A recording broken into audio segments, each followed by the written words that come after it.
오늘 본문 요한복음 7장 37절부터 52절까지를 저와 여러분이 번갈아 한 절씩 교독하시겠습니다. 명절 끝날 곧 큰 날에 예수께서 서서 외쳐 이르시되 누구든지 목마르거든 내게로 와서 마시라.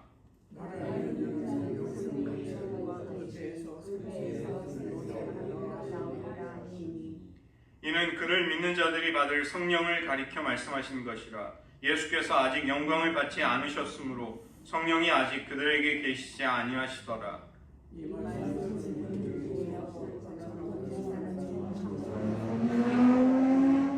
어떤 사람은 그리스도라 하며 어떤 이들은 그리스도가 어찌 갈릴리에서 나오겠느냐.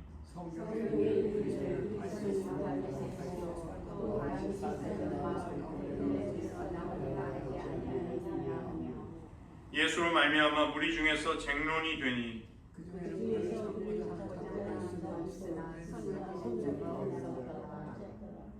아랫사람들이 대제사장들과 바리새인들에게로 오니 그들이 묻되 어찌하여 잡아오지 아니하였느냐.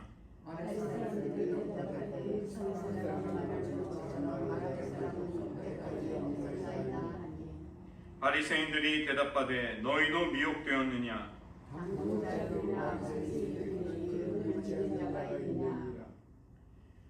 율법을 알지 못하는 이 무리는 저주를 받은 자로다.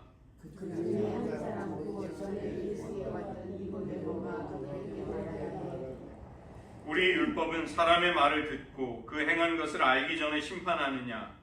그들이 대답하여 이르되 너도 갈릴리에서 왔느냐. 찾아보라 갈릴리에서는 선지자가 나지 못하느니라 하였더라. 기도하시겠습니다. 하나님, 우리들에게 성령을 허락하심으로 영생하도록 솟아나는 샘물을 우리의 내면 속에 열어주시고 또 우리의 배로부터 우리의 존재의 가장 깊은 곳에서 생수의 강이 흘러나올 수 있게 하신 이 놀라운 은총, 우리가 이것을 맛보고 경험하며 우리 신앙의 근거로 확고히 삼을 수 있게 도와주시옵소서. 모든 말씀 예수님의 이름으로 기도드립니다.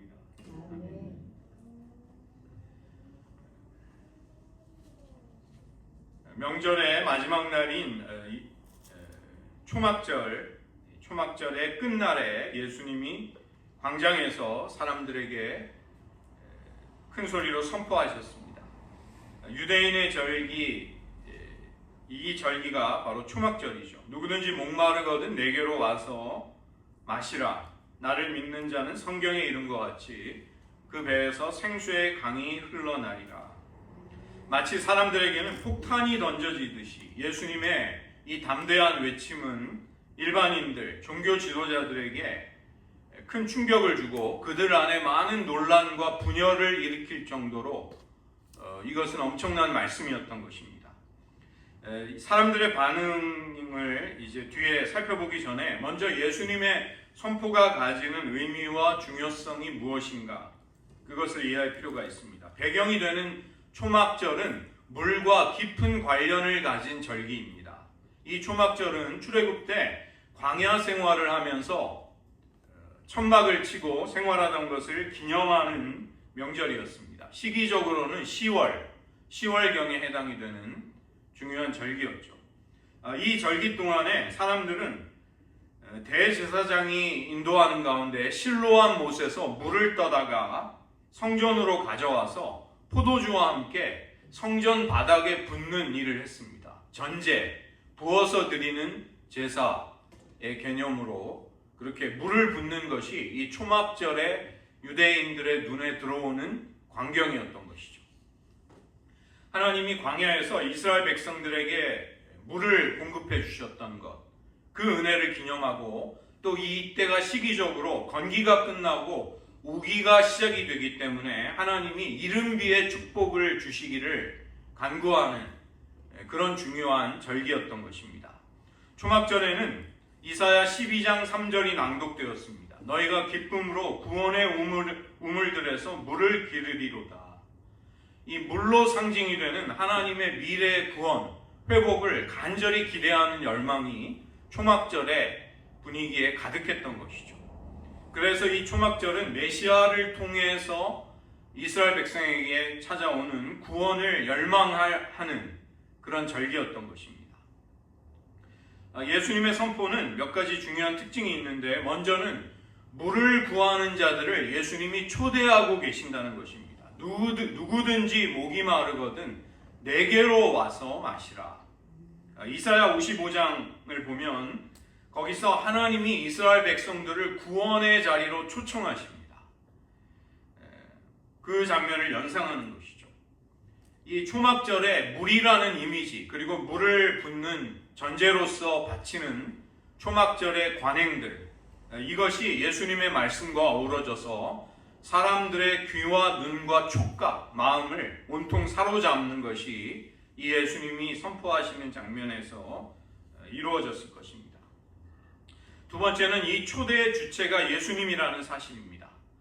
하나님이 이스라엘 백성을 구원의 자리로 부르시듯이 다윗에게 허락된 새 언약을 이사야 선지자가 이스라엘 백성들에게 떠올리게 했다면, 예수님은 자기 자신을 이 구원의 자리로 이스라엘 백성들에게 초대하고 계시는 것이죠. 세 번째는 예수님께 대한 믿음을 촉구하는 것입니다. 나에게 오라. 예수님에게로 오는 것이 그것을 곧 믿음이라고 묘사하고 계시는 것이죠. 믿는 자는 나에게로 온다. 그리고 내게 오는 자는 곧 믿는 자이다. 예수님의 가르침과 사역을 통해서 새 언약의 약속을 성취하는 메시아로 그분을 받아들이고 인정하라. 그리고 그 나라의 백성으로서 구원을 받으라. 구원의 은총을 누리라. 이런 초대를 하시는 것입니다. 기독교 신앙은 결코 추상적이거나 모호하지 않습니다. 철저히 예수님과의 관계 속에 놓여 있습니다. 예수님을 어떻게 대하고 어떻게 생각하고 그분을 얼마나 비중 있게 여기고 그분을 어떻게 경배하는가, 이것이 우리의 신앙의 내용을 이루게 되는 것이죠. 바꾸어 말하면 예수님과의 구체적이고 친밀하고 사랑에 넘치는 관계를 어떻게 가꾸어 나갈 수 있는가, 이것이 우리 신앙의 가장 중요한 도전이자 본질이라는 것입니다. 네 번째는 믿음의 결과를 말씀하시는데, 나를 믿는 자는 성경의 이름과 같이 그 배에서 생수의 강이 흘러넘칠 것이다. 구약은 여러 곳에서 구원을 상징하는 생명의 물을, 생수를 약속하고 계십니다. 39절은 이 물이 바로 예수님의 십자가와 부활 이후에 믿는 자들이 받게 되는 성령님이다. 이 사실을 밝히고 있는 것이죠. 성령님은 믿음에서 빛의 영역으로 옮겨온 사람들, 어둠에서 하나님의 아들의 나라로 이끌려온 사람들에게 허락이 되고, 성령은 진리 안에서 그런 신자들을 생명의 길로 이끌고 계시는 것입니다. 그래서 오늘 이 예수님의 초막절 선포는 그분이 메시아로서의 정체성을, 그리고 그분에게 향하는 믿음, 그 믿음이 가져올 결과를 주님은 선포하고 계시는 것이죠. 명절에 예루살렘에 모여 이 초막절이라는 분위기 속에서 유대인들이 기대하고 간구하는 구원에 대한 약속, 그것이 나를 통해서 이루어질 것이다. 그러니 나를 믿고 하나님의 구원을 경험할 것을 예수님은 촉구하고 계시는 것입니다. 그러자 이 예수님에 대한 유대인들의 반응이, 장면을 넘겨주십시오. 다음 40절부터 유대인들의 반응이 나오는 것이죠. 예수님이 공개적으로 이처럼 놀라운 말씀을 선포하실 때 사람들은 술렁이고 두 부류로 나뉘어지게 됩니다. 한 부류는 예수님을 메시아로, 모세가 이야기한 그 선지자로 인정하는 사람들이 나타나게 되고, 이들은 며칠 전에 예수님의 가르침과 여러 기적들을 통해서 마음을 예수님께 연 사람들이었죠. 그 때문에 참으로 그분은 메시아이시다, 이렇게 인정할 수 있는 사람들이 나오게 됩니다. 또 다른 부류는 예수님의 가르침이나 기적을 부인하지는 않지만 예수님을 메시아로 인정하기에는 뭔가 석연치 않다, 미흡하다, 거기까지는 받아들이지 못하겠노라, 이런 사람들이 있는 것입니다. 여기에 쟁점은 예수님이 갈릴리 출신이라는 점이었죠. 미가서 5장 2절 베들레헴 에브라다야 너는 유다 족속 중에 작을지라도 이스라엘을 다스릴 자가 네게서 네게로 나올 것이라. 그의 근본은 상고에 영원에 있느니라. 이 미가 선지자의 예언에 따르면 베들레헴으로부터 이스라엘을 다스릴 목자 메시아가 출현할 것이 나오고 있는 것이죠. 그런데 예수님은 베들레헴 출신이 아니라고 사람들에게 그렇게 여겨졌던 것입니다. 그 때문에 사람들은 긍정과 부정, 예와 아니오를 요구할 수밖에 없는 그런 질문들을 하고 있는 것이죠. 메시아가 갈릴리에서 올 수 있느냐? 이것은 그럴 수 없다. 부정적인 대답을 할 수밖에 없는 것입니다. 갈릴리 출신의 메시아란 없다. 그것을 확증하고 싶은 것이죠. 메시아는 베들레헴 출신이어야 한다. 성경대로 그래야만 한다. 그 질문에는 반드시 그래야만 한다. 사람들은 그런 전제를 가지고 있는 것입니다.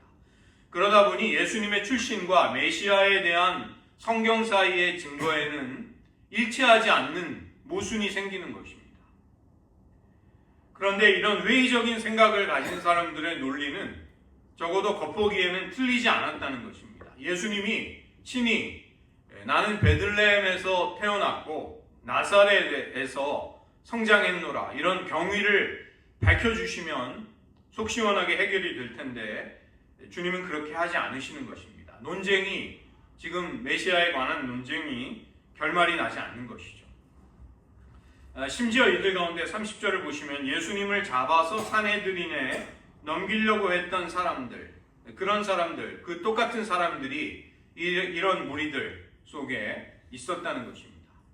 이처럼 예수님은 예루살렘의 유대인들, 또 명절 때문에 예루살렘에 순례를 온 사람들 사이에서 호불호가 갈리는 뜨거운 논쟁의 중심에 계셨던 것이죠.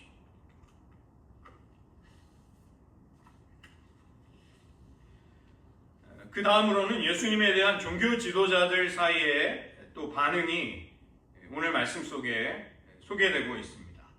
이 종교 지도자들은, 권력자들은 예수님을 붙잡으라고 성전 수비대를 보내지만 그들은 빈손으로 돌아오게 됩니다. 그들은 예수님의 가르침 그리고 많은 사람들의 호의적인 반응을 보면서 명령을 제대로 수행하지 못한 것입니다. 그들의 대화가 진행이 되는데 그 권력자들, 종교 지도자들이 왜 빈손으로 왔느냐를 책망하자 그들은 예수님처럼 말씀하신 분은 이태껏 없었노라. 그것이 그들의 대답이었습니다. 그러자 대제사장과 바리새인들은 너희도 예수님에게 미혹이 되었느냐? 너희도 속임을 당했느냐? 당국자들, 바리새인들 가운데 누가 예수를 믿느냐? 이렇게 반문을 하면서 예수님을 믿는 자들은 율법을 모르는 저주받은 자들일 뿐이다. 이렇게 단정을 짓고 있는 것이죠. 그러자 1년 반 전에 예수님을 찾아왔던 니고데모가 이들과의 대화 속에 참여하게 되는 것입니다. 율법에 따른다면 사람을 판단하기 전에, 정죄하기 전에 그 사람의 말을 들어보고 행한 것을 파악하기 전에는 판단하지 말 것을 율법이 명령하지 않았는가? 그러자 너도 갈릴리에서 왔느냐? 너도 예수님을 믿느냐? 갈릴리에서는 선지자가 나올 수 없음을 너도 알아야 한다. 자기들과 다르게 생각하는 자들을 무시하고 저주하기까지 하는 자신의 편견과 확신에 너무 깊은 확신을 가진 자들이 있었다는 것입니다. 거짓 선지자를 분별하는 것은 이스라엘에게 중요했습니다. 자칫하면 민족 전체가 우상 숭배에 빠져서 멸망하지 말아야 하기 때문에 큰 문제였죠. 그러나 그들의 행동에는 역시 문제가 있었던 것입니다. 그들의 확신은 절대적으로 옳았는가? 겉보기에는 적어도 그들에게는 그랬을 수 있지만 그렇지 않은 것이죠. 베들레헴 출신의 메시아 그리고 갈릴리 출신의 예수님, 이런 서로 다른 이질적인 양자를 이들은 조화시킬 수가 없었던 것입니다. 무리의 논쟁처럼 종교 지도자들, 그들도 예수님을 메시아로 인정할 수가 없었던 것이죠. 예수님을 어떻게든 옹호하고 또 변호하려고 했던 니고데모도 그 점에 대해서는 반박을 하지 못했던 것입니다. 예수님은 안식일에 사람들에게 일을 시켰기 때문에 율법을 어긴, 그래서 율법에 따라 죽어 마땅한 자들이라는 그들의 확신이 있었던 것입니다. 그러나 이들은 자신이 결코 모든 진리를 다 알지 못한다는 사실을 인정하지 않고 있는 것이죠. 진지하게 메시아를 찾고 추구한다면 니고데모처럼 자신의 의문과 궁금한 것에 대해 예수님께 질문했어야 할 터인데 그들은 그렇게 하지 않는 것입니다. 그것이 필요 없다. 그것은 우리들이 절대적으로 옳다는 것이고, 사실 그들의 내면 속에는 메시아가 우리들에게는 필요 없다는 그런 심령을 가지고 있는 사람들이었습니다.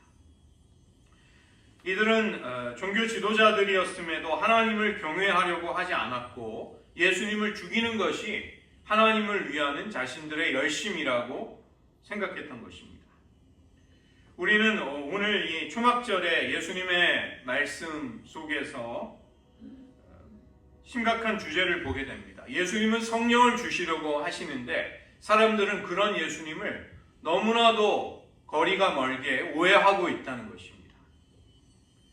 예수님은 자신을 믿는 자의 배로부터 생수의 강이 흘러나올 것을 약속하고 계시는데 주님이 죽음과 부활을 거쳐 보내주실 보혜사 성령님을 가리키는 말씀이었습니다. 제자들도 깨닫지 못하고 있는 이 말씀을 유대인들이 알 리가 없었던 것이죠. 예수님을 가리켜 모세가 예언한 그 선지자가 아닌가, 그분은 메시아이다 이렇게 생각하는 이들도 나타났고, 출신지가 베들레헴이 아닌 갈릴리였기 때문에 메시아일 수 없다 부정하는 사람들도 생긴 것입니다. 그러나 예수님을 있는 그대로 인정하려고 하는 사람들도 있었던 것이죠. 예수님에 대한 정확하고 깊은 지식이 없었지만 지금까지 이태껏 예수님처럼 말씀하신 하나님의 나라를 가르쳐 주신 분은 없으셨다. 그것을 받아들인 사람이 있었다는 것입니다. 그러나 바리새인들은 그들이 예수님에게 미혹이 되었을 뿐이다. 그들은 예수님을 진실 그대로 있는 그대로 평가하기를 거절하고 있었던 것입니다. 예수님을 신중하게 두둔하는 니고데모가 나타나게 됩니다. 바리새인들이 율법에 비추어서 예수님에게 호의적인 사람들을 저주하자 그들은 우리가 믿는 율법이 과연 그런 것이냐, 예수님이 하신 말씀과 행동을 정당하게 판단해야 하지 않겠는가, 외모로 사람을 판단해서는 안 된다, 율법에 비추어 정당한지를 평가하는 것이 우리들의 책임임을 그는 이야기했던 것이죠. 밤중에 몰래 찾아와서 사람들의 눈길을 의식하면서 예수님께 어떻게 하여야 하나님의 나라에 들어갈지를 물었던 니고데모, 그는 오늘 이 장면에서 점점 빛을 향해 더 가까이 나아가고 있는 모습을 잘 보여주는 것입니다.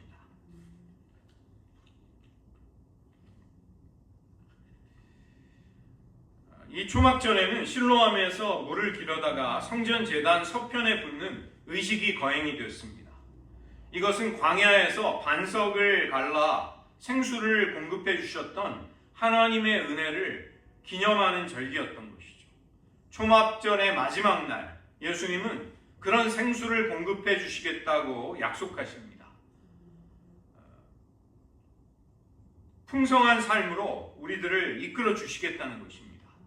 이제 우리들에게 결정적인 문제가 생기는데, 이런 예수님의 은혜의 초대에 대해서 우리들은 어떤 응답을 하는가, 어떤 반응을 하고 있는가, 이것이 우리들에게 놓여 있습니다.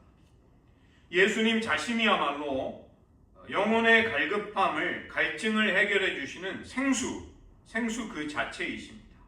성령을 풍성하게 부어주시는 메시아라고 자기 자신을 밝히고 계시는 것이죠. 주님은 하나님을 떠나 영적으로 갈급한 인생들에게 생명수가 되어주시겠다, 이것을 말씀하십니다. 홍수가 나서 물이 온 사방에 가득해도 사람이 마실 만한 물이 부족하게 됩니다. 난파를 해서 배가 난파당해서 바다 한가운데 표류를 하고 있는 사람, 온 천지가 물이지만 그 물을 마실 수가 없는 것입니다. 우리가 살아가는 세상 속 인간의 갈급함을 채워줄 만한 그런 의미 있는 것이라고 목소리를 높이는 많은 것들이 있지만 정작 그러한 것들이 우리들에게 생수가 되지 못하는 것입니다. 광야와 같은 세상, 오직 예수님의 말씀과 성령의 역사를 의지하는 인생만이 참된 만족을 얻을 수 있게 되는 것이죠. 오늘 예수님의 말씀 앞에서 무리들은 수많은 다양한 반응을 하게 됩니다. 모세가 예언한 그 선지자가 예수님이시다. 예수님은 그리스도이시다. 아니다. 나사렛 출신이 베들레헴으로부터 나오는 메시아가 될 수 없다. 심지어 예수님을 체포하고자 하는 기회를 엿보는 사람들, 수많은 인간 군상들이 거기에 있었습니다. 말씀에 따른 우리의 반응, 우리의 응답, 이것이 우리가 진정으로 성령의 은혜에 참여할지 아닌지를 좌우하게 되는 것이죠. 예수님을 잡으라고 보냈지만 빈손으로 돌아온 하속들, 그들을 추궁하자 그들은 예수님의 권위를 옹호하는 말을 하는 것입니다. 그러자 바리새인들은 저주를 퍼부으며 그들을 정죄하는 것이죠. 니고데모는 이런 억압적인 분위기 속에서도 예수님을 옹호하고 있습니다. 돌밭이 가득한 곳에서도 꽃은 피어날 수 있는 것입니다. 어두운 현실 속 우리가 낙심하지 말고 복음을 굳게 붙들고 또 복음을 전해야 할 이유는 진실을 아무것도 가리거나 막을 수가 없기 때문인 것이죠. 유엔 산하에 그 아동 보호기구 유니세프가 있는데 물 부족 지역의 심각함을 이제 조사한 다음에 다큐멘터리를 냈습니다. 에티오피아에 사는 13살 소녀 아이샤, 한국 나이로 초등학교 6학년, 중학교 1학년 정도 되는 소녀죠.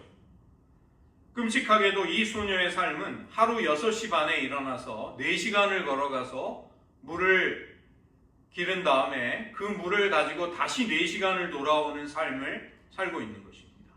하루에 8시간을 물을 길러 다니는 삶. 이 물 부족이 해결이 되지 않는 한 이런 소녀들의 삶은 미래가 없게 되는 것이죠. 학교도 다닐 수 없고 친구들을 만날 시간도 없고 정상적인 삶을 살 수 없는 것입니다. 우리는 적어도 물을 풍부하게 쓸 수 있죠. 여러분 원하실 때 언제든지 마실 수 있고 샤워할 수 있는 물이 있습니다. 그러나 우리들도 영적으로 과연 어떠한가 한번 정직하게 우리 자신을 살펴볼 필요가 있겠습니다.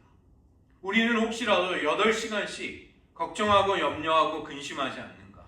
8시간을 우리 영혼에 해결되지 않는 갈급함 때문에 무언가를 찾기 위해서 끊임없이 무언가에 목말라 하며 살아가고 있지 않은가? 어중간한 믿음이나 편견과 아집에 사로잡힌 태도로는 은혜에 참여할 수가 없는 것입니다. 예수님이 친히 자신을 생수의 근원으로 선포하시는 그 자리에서도 그런 예수님을 향해 수많은 사람들이 반응하게 되는 것이죠. 우리들 믿는다면서도 정작 우리들의 내면은 영적인 갈등에 갈망에 허덕이고 있지는 않은가? 터진 웅덩이를 돌아보고 있지 않은가? 우리 자신을 돌아볼 필요가 있습니다. 예레미야 선지자는 예레미야 2장 13절에서 하나님의 백성들이 저지르는 2가지의 죄악을 고발하였습니다. 내 백성이 2가지 악을 행하였나니 곧 그들이 생수의 근원되는 나를 버린 것과 스스로 웅덩이를 판 것인데 그것은 그 물을 가두지 못할 터진 웅덩이들이니라. 생수의 근원이 되는 주님을 우리는 대놓고 전적으로 배척하거나 감히 버리지는 못합니다. 그러나 우리는 은연중에 예수님을 생수의 근원으로 대하지 않는 것이죠. 곧 주님을 우리의 삶의 최고의 가치, 최고의 우선순위에 두지 않은 채로 살아갈 때가 많이 있습니다. 주님을 섬기지만 또 동시에 나의 욕망, 나의 유익을 위해서라면 신앙을 슬그머니 뒷전으로 놓고서도 살 수 있다는 생각을 하는 것입니다. 이런 태도는 예수님이 우리의 생수의 근원이 되심을 사실은 부정하는 셈이 되는 것이죠. 또 다른 죄는 생수의 근원을 대체하고자 하는 대체물을 만드는 것입니다. 다른 것들을 의지하고자 하는 것이죠. 우상을 섬긴다든지 쾌락과 부와 명예, 인간의 자아와 자기 아집, 이것을 섬기는 자로 살아가는 것입니다. 내 인생에 대해서, 내 결정과 판단에 대해서 이래라 저래라 하지 말아라. 내 인생의 최종 결정권자는 나라는 생각을 현대인들이 합니다. 현대인의 정신이죠. 이것이 신앙의 세계에도 밀려 들어오고 있습니다. 최종적인 판단은 성령의 이끄심, 성경의 계시, 교회의 지도력이 아니라는 것입니다. 내가 나를 결정하고 판단할 수 있을 뿐이다. 이치나 상식, 윤리적인 기준, 나보다 지혜로운 이들의 판단 같은 것이 중요하지 않다고 많은 사람들이 여기며 살아갑니다. 내가 그렇게 생각하니까 옳은 것이고 내가 보기에 찝찝한 것이면 나는 언제든지 그것을 마음에서 버릴 수 있다고 생각하는 것이죠. 저 같은 목회자는 사람들의 그런 심령에 부딪히는 직업이다 보니까 그러한 성향이 무엇인가를 어쩔 수 없이 자주 느끼면서 살아가게 됩니다. 생수에 관한 말씀 선포의 배경은 초막절의 마지막 날이었습니다. 이 날을 큰 날이라고 규정한 것은 초막절의 절정이 되기 때문에 그런 것이죠. 예수님은 자신의 공생애의 메시지 가운데 정말 절정에 해당되는 가장 중요한 말씀을 이 초막절의 마지막 날에 선포하시는 것입니다. 한 번 마시면 목마르지 않게 되는 생수를 요한복음 4장에서 또 6장에서 예수님은 이미 말씀하신 적이 있습니다. 38절을 보시면 성경의 이름과 같이 성경을 보면 수없이 많은 곳에서 구원을 물의 이미지로 설명하는 구절들이 있습니다. 이사야 12장 3절 그러므로 너희가 기쁨으로 구원의 우물들에서 물을 기르리로다. 에스겔 선지자가 보았던 거대한 성전의 환상을 보면 성전의 동쪽으로 향하는 문에서 물이 흘러나오게 되는데 처음에는 선지자의 발목, 그 다음에 무릎, 허리까지 차게 되고 나중에는 사람이 헤엄칠 정도의 물, 사람이 건널 수 없는 강이 되어서 그 물이 흘러넘치는 것이죠. 그 생명의 물이 흐르는 곳마다 모든 것들이 살아나고 그 강이 흐르는 좌우편에는 열매들이 맺게 되는 것입니다. 에스겔 47장 12절을 보면 왜 성전의 동쪽 문에서 나오는 물이 생명의 역사를 일으키는가? 그 물이 성소를 통해서 나오기 때문이다. 선지자는 그렇게 이야기합니다. 이것은 그냥 물이 아니라는 것입니다. 성소로부터 나오는 물, 즉 하나님의 임재, 하나님의 현현하심, 하나님의 거룩과 그분의 사랑으로부터 나오게 되는 생명의 물, 이것이 인생을 살릴 수 있다는 것입니다. 스가랴 선지자는 그날의 죄와 더러움을 씻는 샘이 열리게 될 것이다. 그날의 생수가 예루살렘에서 솟아나 절반은 동해로 절반은 서해로 흐를 것이다. 이런 생명수의 역사를 선지자들은 성령의 감동으로 내다보았던 것입니다. 예수님은 목마른 자들을 향해 나에게 올 것을 초청하고 계십니다. 목마름을 해소하는 방법은 예수님을 믿는 것이고 믿는 자에게서는 그 배로부터 생수의 강이 흘러나올 것을 약속해 주고 계시는 것이죠. 예수님은 요한복음에서 자신의 죽음을 내가 영광을 받을 때라고 말씀하십니다. 즉 예수님이 영광을 받으셔야 믿는 자들에게 성령이 부어지게 됨을 말씀하는 것이죠. 그래서 여기 39절의 영광이라는 것은 예수님의 순환과 죽음과 부활을 가리키는 것으로 볼 수 있는 것입니다. 초막절 예수님의 생수에 관한 말씀의 선포 앞에 다양한 사람들이 서로 다른 여러 가지 반응을 하고 있습니다. 중요한 것은 우리 신앙 공동체의 응답입니다. 한 신앙인으로서 나 개인, 여러분은 어떤 응답을 하고 계십니까? 긍정적인 반응은 모세가 이야기했던 그 선지자, 메시아, 그리스도라는 고백이었습니다. 부정적인 반응으로는 갈릴리 출신의 예수님이 베들레헴으로부터 나오는 메시아가 될 수 없다는 것이었고, 예수님도 요한복음도 굳이 이것에 대해 변론을 하지 않습니다. 그게 진실이 예수님이 베들레헴에서 태어나셨음이 진실이 아니기 때문이 아니라 더 중요한 메시지를 요한복음은 말하고 싶은 것이죠.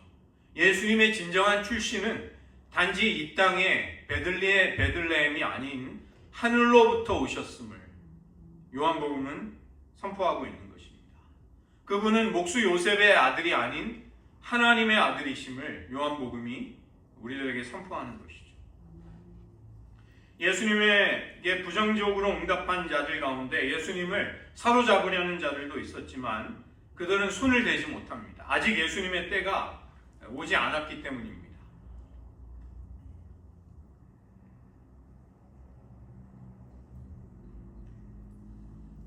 48절을 보시면 당국자들이나 바리새인 중에 그를 믿는 자가 누가 있느냐? 그러나 그렇지 않은 사람이 등장하는 것이죠. 바로 니고데모입니다.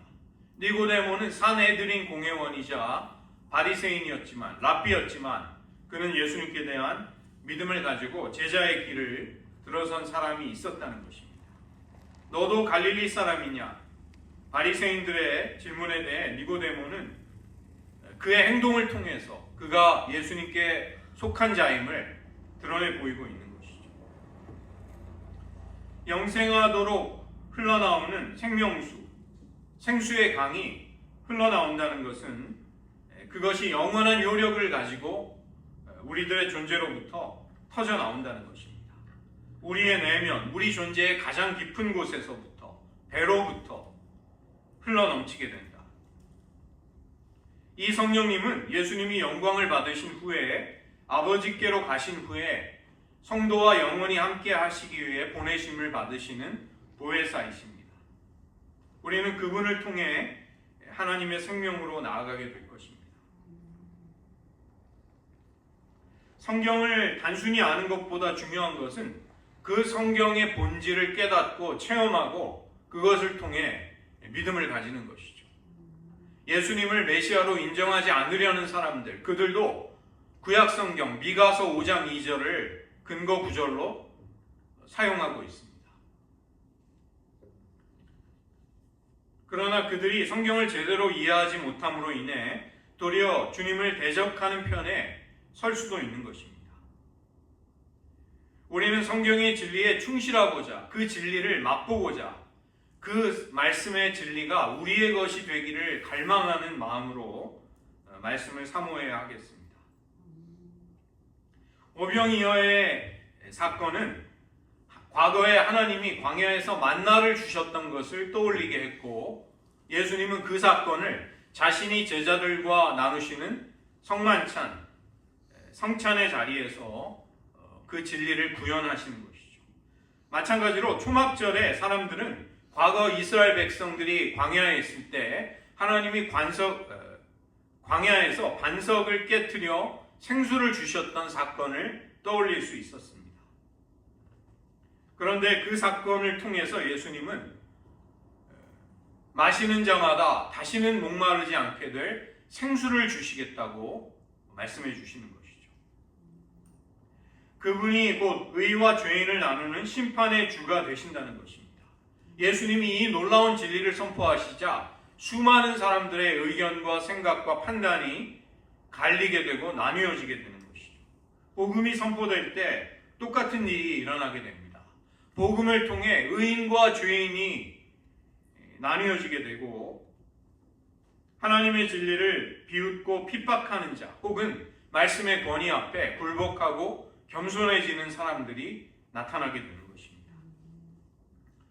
주님이 친히 선포하시는 이 말씀 앞에 우리들은 어떤 확신과 감동을 받고 어떤 응답을 하고 계시는지요?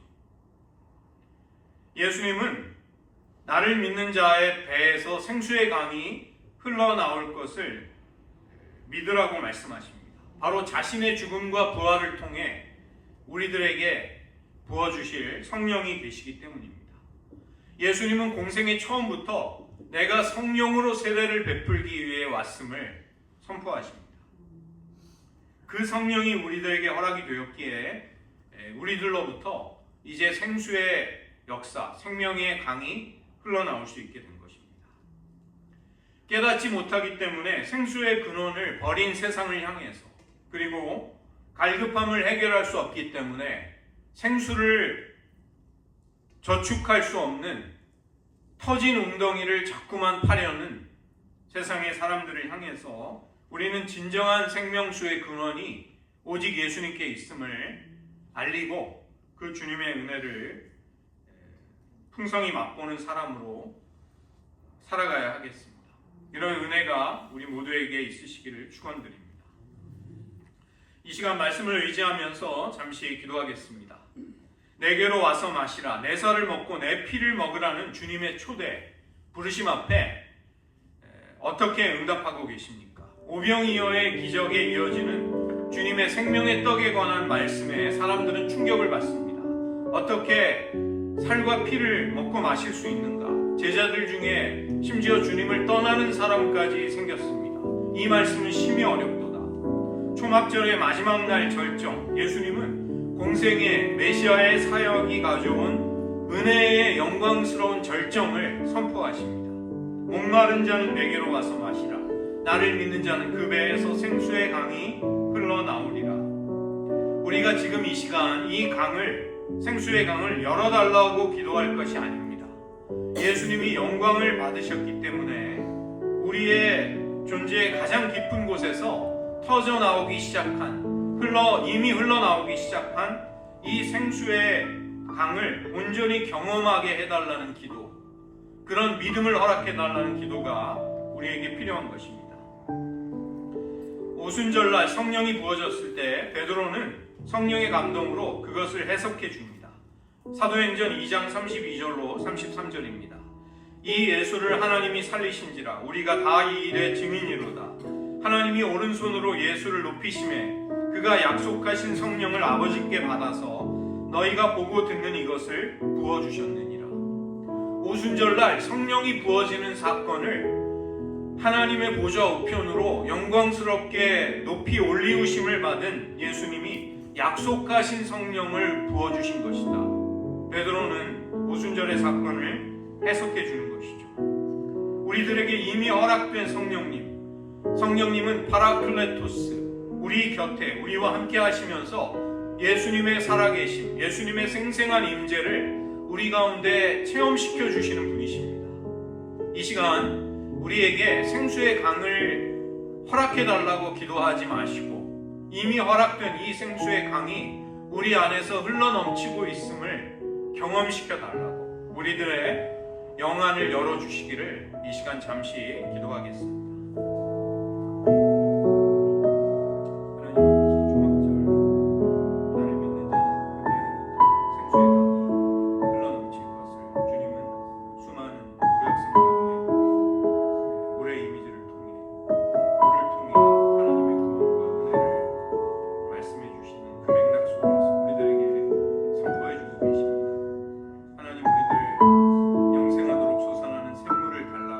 생수의 강을 달라고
16절에 주님은 누구든지 목마르거든 내게로 와서 마시라. 나를 믿는 자는 그 배로부터 그 존재의 가장 깊은 곳에서 생수의 강이 흘러넘치리라고 놀라운 말씀을 해주셨습니다.